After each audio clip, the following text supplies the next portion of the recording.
So here we are, sharing secrets of the soil with me, your host, Regen Ray. Hello, soil lovers, and welcome to another episode of Secrets of the Soil. I'm Regen Ray, and I'm so excited to dig deeper into the wonderful world of soils with my great friend, Josh Holliday from Regen Room. Welcome to the call, Josh. Thanks for having me, Ray. Thank you. I'm stoked to be a part of the soil community and being able to offer up some of my learnings today. Absolutely. It's a gift hanging out with you, and I've learned a lot, and we're going to dig into that. So Josh, share with our our soil lovers, what you've been up to and what the Regen Room's all about. Awesome. Yeah. So I can tell a little story. I know I was, some of the people in this community might already know me from that, the conference that you guys did at Farming Secrets last year when I was living on Shambhala Farm. So just to provide some context into, how I kind of got involved with, farming and soil, because I never really was involved in all of that stuff growing up. It was only in the last 2 years since COVID really that I've got involved and started to learn, some of the secrets of the soil.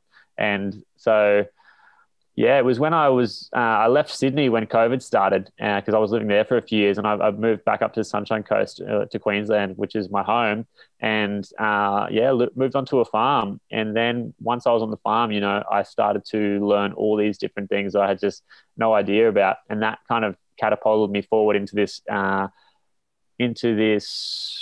concept of regeneration and what that actually means, and how to see that happening in the soil and how to actually regenerate the soil. And then, I also am a meditation teacher and mindfulness coach. So I've got that kind of spirituality that I like to weave in through my work. And what I found when I was on the farm, I was on the farm for over a year, and I found that, when you do start to slow down and pay attention to the soil and pay attention to the natural environment around you, there is that kind of spiritual aspect that comes up just by being surrounded by nature and all the beauty and all of the animals and the birds and the noises that they make. And and then that's kind of, to give a brief snapshot, that's the last couple of years for me, where I've kind of how I got involved in the Regen Room stuff and why we're talking now. Yeah, I love that. And we have done a bit of content together, and I've also done some of your programs and had a really good experience during especially difficult times of COVID. And, when you're creating videos and having the farm background, and once you even took us on a bit of a virtual tour, carrying your laptop around, and that was really fun to just see all the different elements and just your, realization about all the connecting moving parts that creates our ecosystem. And you mentioned the word regenerative, and I'm really curious because I know that you have a real spiritual side of it.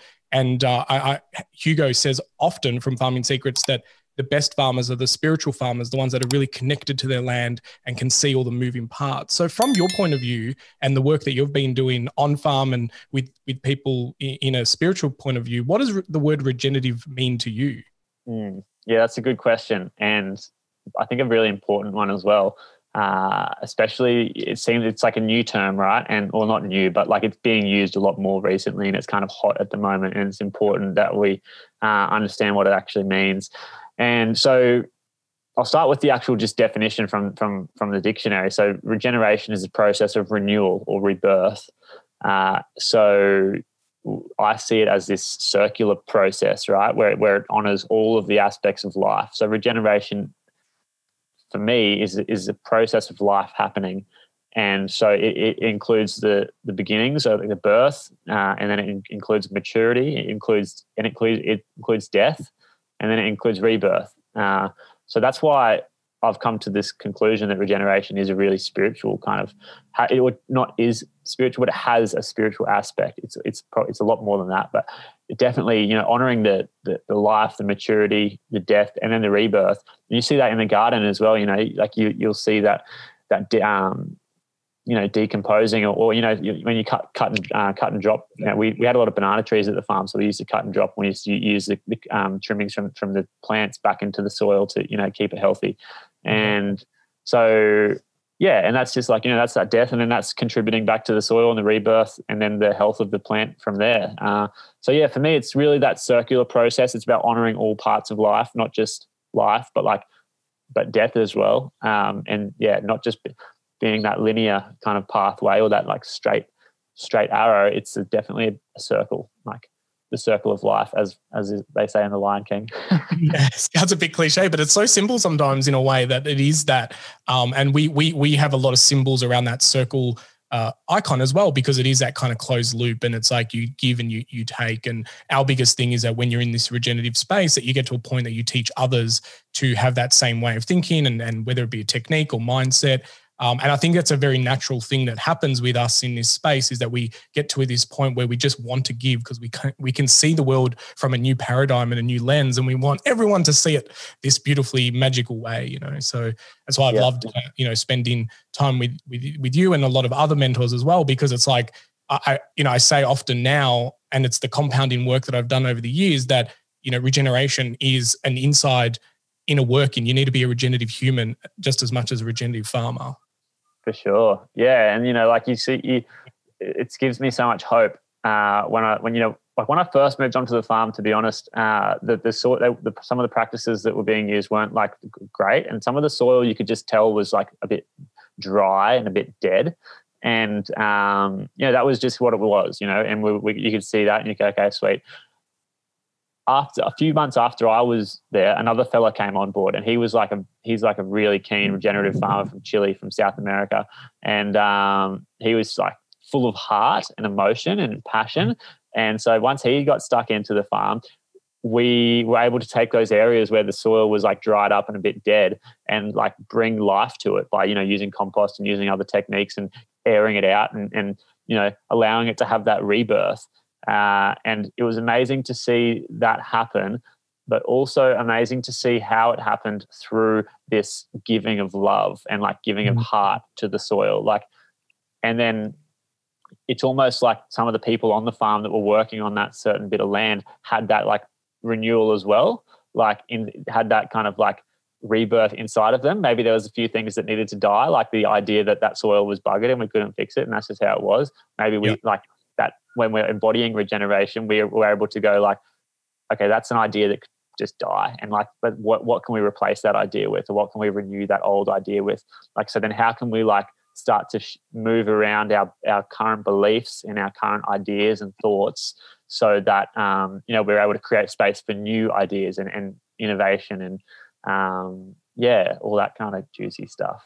No, I love that. And I think it's really important that you've touched on that whole community aspect and like people coming together around soil. We often have this image of like sitting around a campfire, but the life that can be rebirthed in the soil, and the speed at which, nature can heal and repair is just, astronomical. And I think a lot of people have that aha moment where they start realizing that our soils are alive.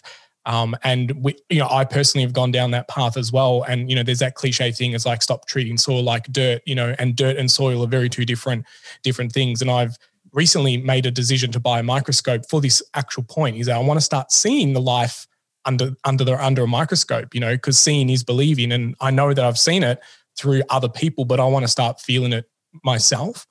So I'm super excited to get that. So that was actually my birthday gift. So it's the first time I've ever really wanted something for a birthday, because I'm not big on celebrating birthdays. For me, it's just another year around the sun. But I was really excited about getting this microscope and going down that rabbit hole. So yeah.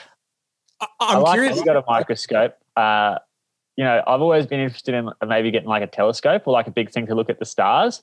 Yeah. But I think it's worth noting like how important it is to look like, down into what we've got here as well. Like, people are always like looking out at the stars. And I think this is kind of relevant as well with everyone going out into space at the moment, or not everyone, but a few people. There's nothing wrong with that as well. But like, it's important that as we look up, we will also look down, because I think as well, like I'm not exactly sure of the statistics, but I'm pretty sure that we're like in the middle, and like, as things get bigger, at the scale that they get bigger, they also get smaller, and you can go as far up or down, and they're going to be equally as interesting to observe. Yeah, absolutely. And I think soil has been out of sight and out of mind for way too long. And so you can look up and see the stars and become curious. But when you look down, you don't really see anything apart from ground, but it's going deeper and digging deeper. And that's why I've loved exploring this and creating a curiosity. And the amount of research that's coming out now that's creating patterns and saying like, this is what the universe looks like. And then when you map out what the soil life looks like, there's a lot of similarities, and the links between like a tree what a tree looks like and what our lungs look like. And people are overlapping these images and going, oh my God, they're almost, identical carbon copies. And maybe it is, maybe we are all connected and we are all one life. And there's a lot of patterns. And I love seeing a lot of this research that's coming out and, shedding light on stuff that maybe a few years ago was a little bit too out of the mainstream, or a bit too woo-woo. And, decades ago, it's like, oh, don't be crazy, And so now it's like, oh, this makes actually a lot of common sense. And I'm curious to hear about like when you had that soil realization. Do you remember that time in your journey where you just had this unfelt before love of soil or experience with soil? It would be hard to put an exact point down. Although, like, I spent a lot of time in the fields. At the beginning, we did a lot of weeding, and so I was spending a lot of time, pulling out weeds. So there was definitely like a relationship built with the soil then. But then, like, watching that when Sebastian, the Chilean guy, came onto the farm, and then there's like the 3-month period there where some of the farm beds that we were working on really transformed from, how you got those, I don't know if you know that you got these planters, they kind of look like a little tea, and then you use them to plant seedlings. So we would have these planters, and we would plant thousands of plants every day, and we got pretty fast at it. And then so you quickly would notice as well, like where the soil was good and where it needed a bit more love. Wow. So when we began, like when I first got there, sometimes it'd be really hard to put this planter into the ground to make a bit of space for the seedling to go. Towards the end, we could put the planter, like it would just slide into it was just like a dream, like ice cream or something. You just slide it into this, because we were using a lot of compost, and we were using a lot of different techniques to really, build the health of the soil. So yeah, like when I know, like going from that initial go to the farm, oh, this is actually hard to get this planter into the ground and make space for this seedling, to then having that transition to, wow, this just slides straight in, and you just tell that this is some healthy soil. So yeah, like weeding and just being really close to the ground. Like, we did it mostly by hand. We did it all by hand. All of the stuff that we planted, we did by hand. And yeah, like being close to the soil, like, and actually starting to observe it. And you could tell, like, from one spot in the bed to maybe 10 meters down in the bed, change of the consistency of the soil. So yeah, like, being really close to it, the time that I spent on the farm and having that opportunity to be close to the soil, that's definitely just like that's the moments for me, which some people might not get the chance to do, because like you said, sometimes if you're walking around and you're not paying attention to the food or the plants that are growing out of the ground, you're not really spending much time there. So you don't know what you don't know. But when you actually spend a bit of time getting down in there, and then you start to realize pretty quickly. Yeah, I love that share, and I really want to make the soil lovers just have that moment to think about that. If this is Josh on a farm putting a planter into the soil, and there is moments where it's a bit hard, imagine the strength that we have. Imagine a root trying to get deep into the soil and having that kind of compaction. And then just hearing the way that you've explained that months later, the soil profile was so different that it was easy and it was like smooth ice cream. Like that's like, imagine a root now being able to flow into that soil that is just as smooth as soft ice cream. Like, I think that's a really important distinction. And I've loved, getting your emails where you reflect and say, hey, I was, weeding today and this made me realize about this. And I was doing this on the farm and I had this realization that in a business environment or a mindset environment, they're so linked. And I've really enjoyed seeing that experience together, and making content and getting all your emails. And I know that you also run some mindfulness programs on the farm and in your business. How have you found the connectivity between the soil life and human life and that mindfulness? Do you feel like it's a paradigm shift to appreciate soil? For sure. Yeah. I've since moved off the farm, and that's one thing I miss. And it was like, the days where I would spend in the field, kind of, tending to the gardens, especially when I was by myself. Like when I had other people around, we would talk and that was fine. But when I was by myself in the field, more communicating, like allowing space to to communicate with the plants and the birds. You know, you'd notice the birds coming in, they'd hang around because you'd often dig up worms and they'd come and have a feed. But yeah, just remember, like, reflecting on my time alone in those places in nature, in the farm, like some of the stuff that would come in for me, some of the information that I would receive would be profound, like, and just so logical and common. Like, it would just seem like super common sense to be able to translate some of that information that I was getting while I was out in nature to like everyday stuff. And yeah, like you said, you know, you would have seen from some of those videos that I made and some of the things that because I would often get the call to, like, you know, go, wow, this is amazing, this insight that I'm having right now. I got to share this. I got to make a little video or write a little post or something.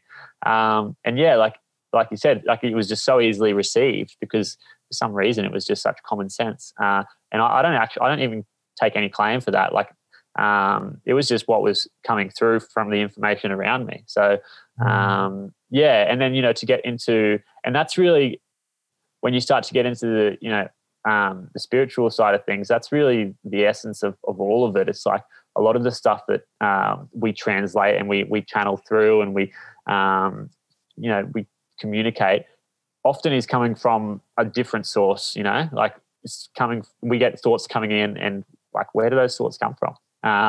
It's, you know, it's one of those big mysteries, which you could just forever be pondering. I like to just, have faith in this kind of greater source, this greater energy, where we all come from. So yeah, and you know, so that it was really nice to be able to spend time on the farm, have those transmissions coming through, and then also to channel that back out as like a, you know, I'm kind of just like an empty vessel. And with like, I've been meditating for 10 years by myself, so I've been able to empty myself a lot during that time. And it's only been in the last year which I've stepped into that role of like teacher or guide. And yeah, it's really nice to be able to, yeah, just like I said, just allow that stuff to come through and just communicate some of the things that I'm noticing and being aware of in my surroundings. It's, you know, I like to have my practice grounded in nature and grounded in the natural world. It just feels really good. Yeah, it feels good hearing it as well, and that's what I feel like. Do you feel that your time on the farm fast tracked some of your facilitating and learnings around meditation and so forth? Was it, you know, did it fast? Yeah, definitely, 100%. So I was fortunate because the farm actually had a big yoga shala. So like for them, that yoga shala was the heart of the farm, and you know, they were really into it as well. And there was a lot of, you know, there's a little community that was living there, and it was really nice. And you know, a lot of emphasis on the natural cycles. So when you're living on the farm, like I lived there as well. You know, your living conditions are pretty basic, and you know, you're paying attention to the moon cycles, you're paying attention to the sun cycles, you're feeling the seasons. So you know, I was on the farm for like probably 8 months before I started. And it was after that 8 months, then I started teaching. And my first meditation class that I taught was at the farm in the shala. So I was blessed to have that opportunity. And then, yeah, that like since then, that was the first or the second or third of January this year was my first time teaching. And then, so what are we now? July, 6 months in, and my path, that path for me has just been like catapulted forward because of that opportunity that I had to use that space on the farm to teach, and also just to learn from nature while I was there. I feel like it's really just boosted me forward. And a lot of like, you know, synchronicities were present when I was spending time on the farm, you know, because there was a strong community and you're meeting people, and there was all these different synchronicities just dropping in consistently. And yeah, definitely fast tracked my path, my journey. Yeah, I love that. And I think you're so right. There are so many lessons to be learned from nature. You know, nature is a great teacher. And if we just slow down and, you know, like you mentioned before, those times sitting there and sitting with yourself and doing a task and your hands in the soil and hearing the birds and, you know, being in tune with, you know, all the rhythms of the sun and the moon, you know, they're all art forms that are kind of been lost and, you know, forgotten about. And I loved seeing that this is becoming more and more of of attention to detail. Because my grandparents, they planted based on the moon cycles. That was something that I just thought was natural and that everyone did. But in a fast moving food system, it's not feasible. You can't wait for the moon to be at a certain point to then go, okay, it's carrot, time, So I understand how we've lost connectivity with that. Are you hopeful that more and more people, because you've also experienced people coming on the farm and learning, how to grow their own food and so forth. Like, is there a bigger movement of people going down that path? I think definitely people are aware. Just to go back a second with I think that's one of the biggest challenges we're facing is this ability to actually slow down. I've since moved back into a house, and I've noticed I'm paying less attention to the cycles and the natural rhythms. Last night I remember looking out my window and going, "Oh, it must be a full moon," because I could see it was bright outside. But the challenges of modern society are really in that the systems that we've built, the places we put ourselves, that we live, just the societal norms and the cultural norms are not there, and that we're living in such a fast-paced environment that it's hard to take that time to slow down. But I really think that one of the most important things we can be doing, especially if you're a farmer or if you want, a regenerative farmer, a soil lover, and you're wanting to, it's slow down massively and spend more time outside.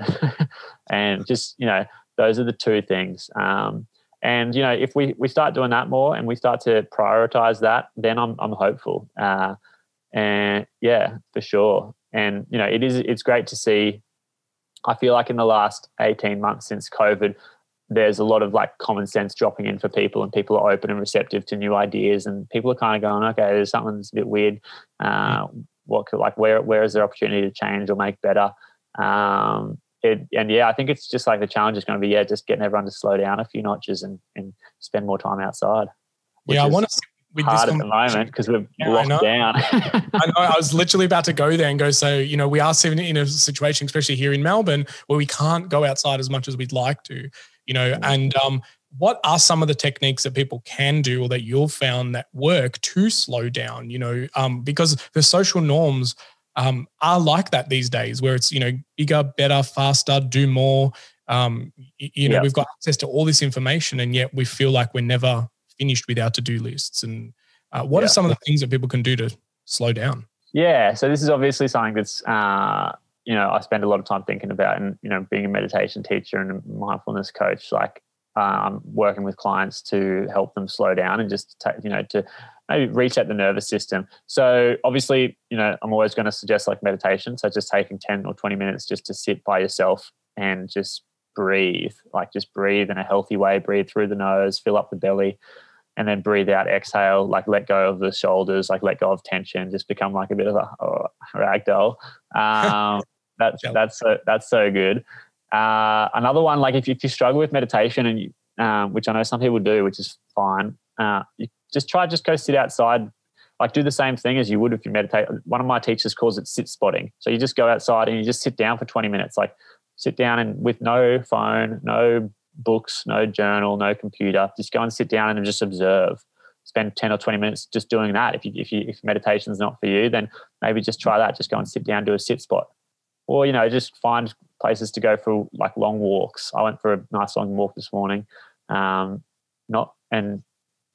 Actually what's been challenging for me is doing walks, because I usually go for a run or go to the gym or do something high intensity. So I'm challenging myself to slow down by just walking as well. And that's been pretty cool.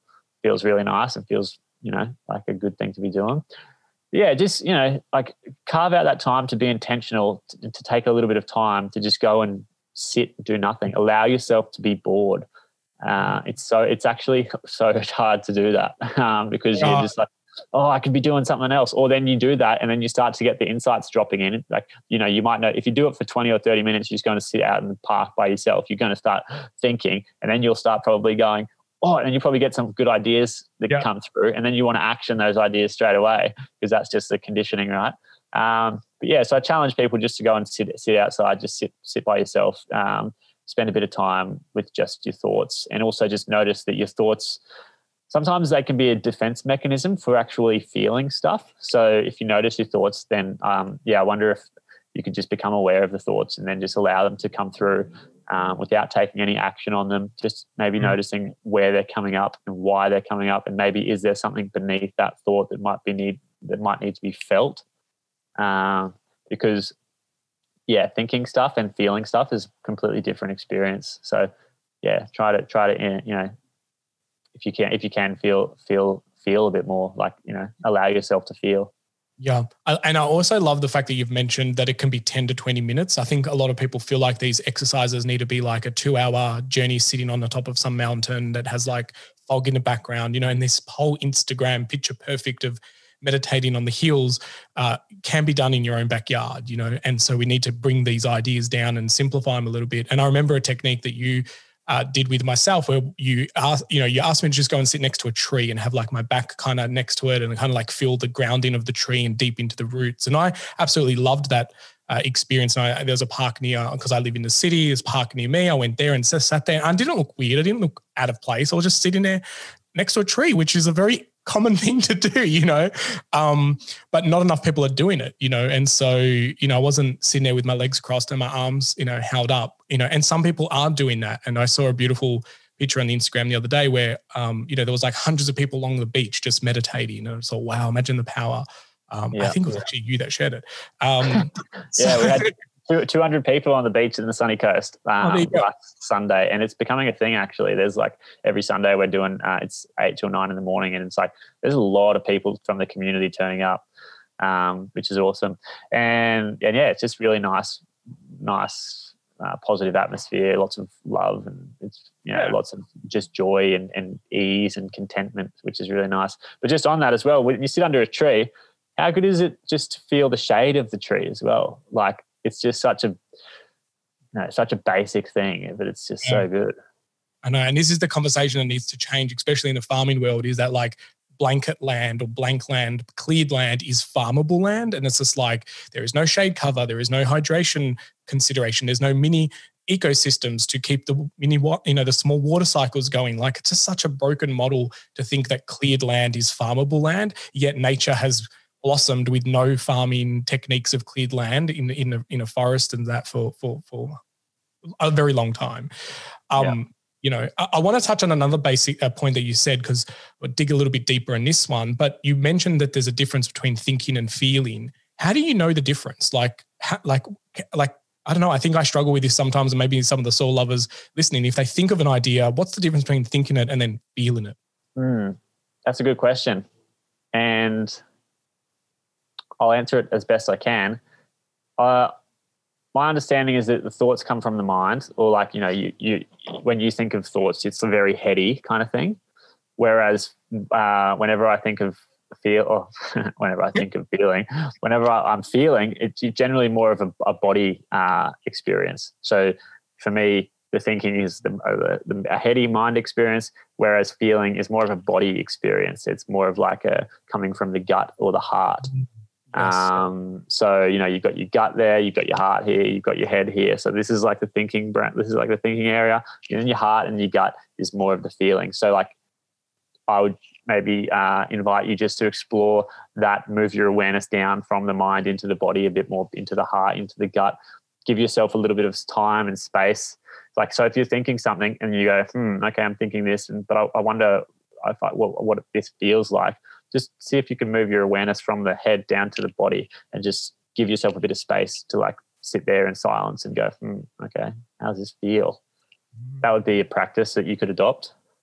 Yeah, love that. And do you think that some of it is like with just natural intuition? Like, are we just born with the ability to kind of, people always say, I just didn't feel right, or I didn't feel like doing that. Like, is that just our natural ability to protect us, or are we overthinking sometimes and then maybe pretending to feel things?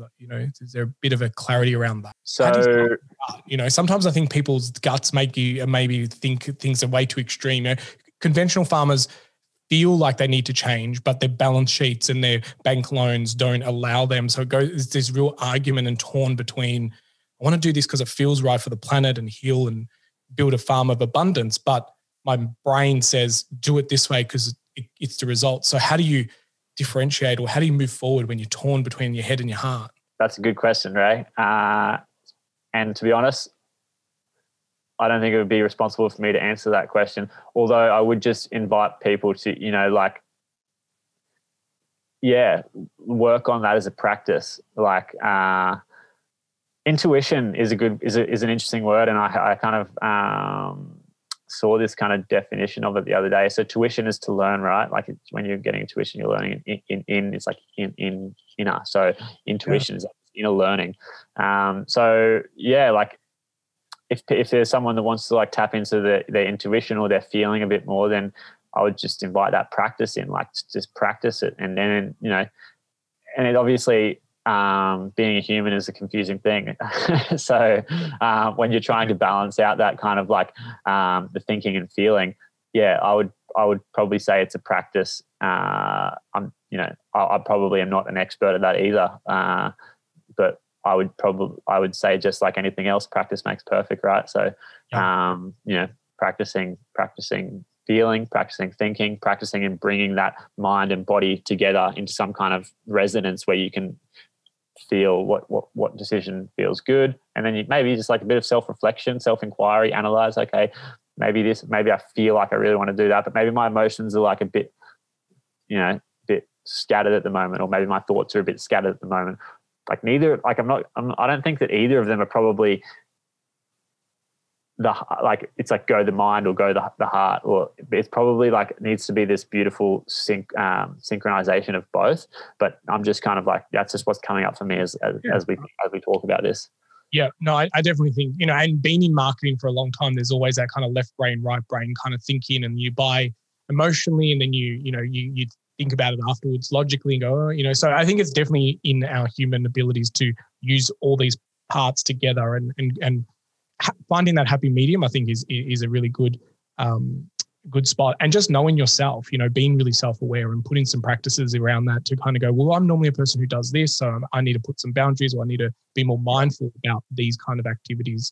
Yeah, and that's what mindfulness helps with, right? Like it's not like a cure to everything. Like it allows you space to reflect and go and make less reactive decisions. So it's not just like reacting to the thought or reacting to the feeling. When you practice, the point of practicing mindfulness is to bring about that stillness and that calmness where you can respond a little better, not like perfectly, but like it helps.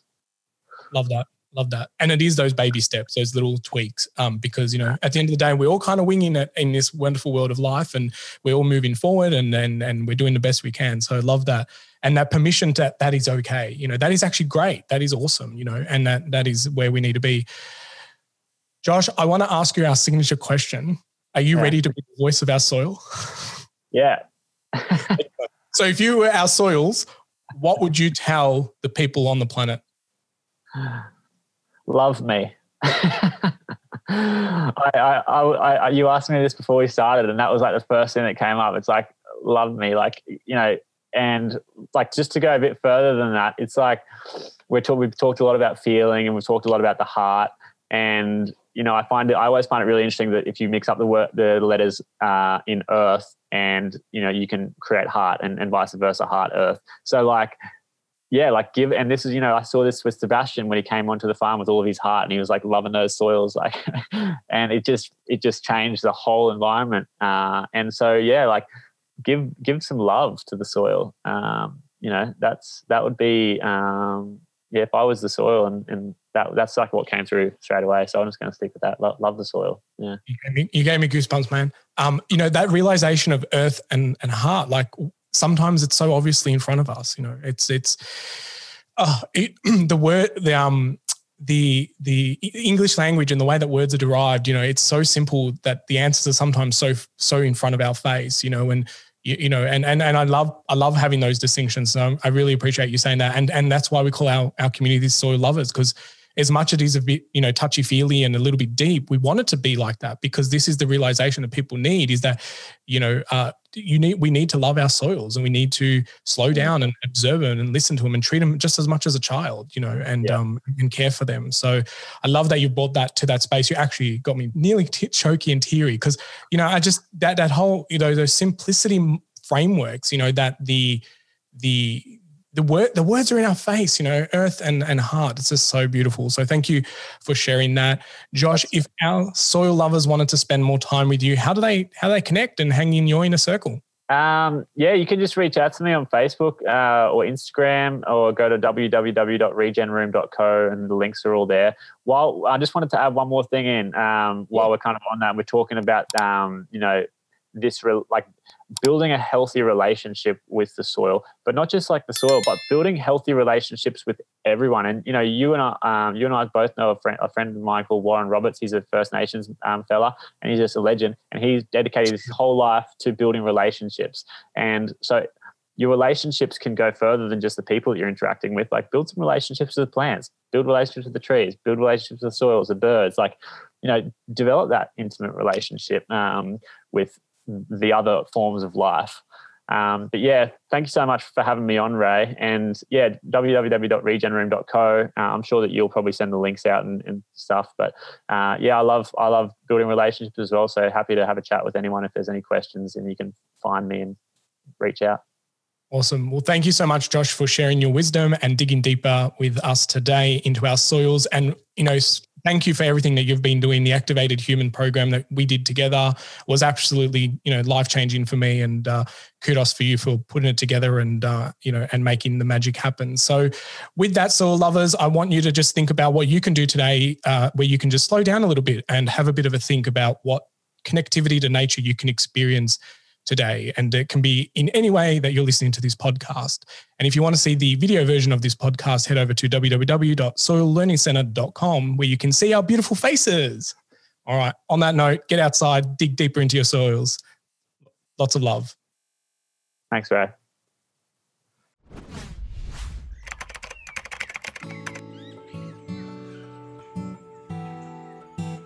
Well, soil lovers, that's enough secrets for one episode. I really hope that you enjoyed all the secrets shared during this conversation. But hey, let's not keep it a secret. Please share this podcast around and make sure that you like it and leave us a review, because that really helps spread the secrets of the soil. Until next time, remember, get outside, get your hands dirty, and keep digging deeper into your soils.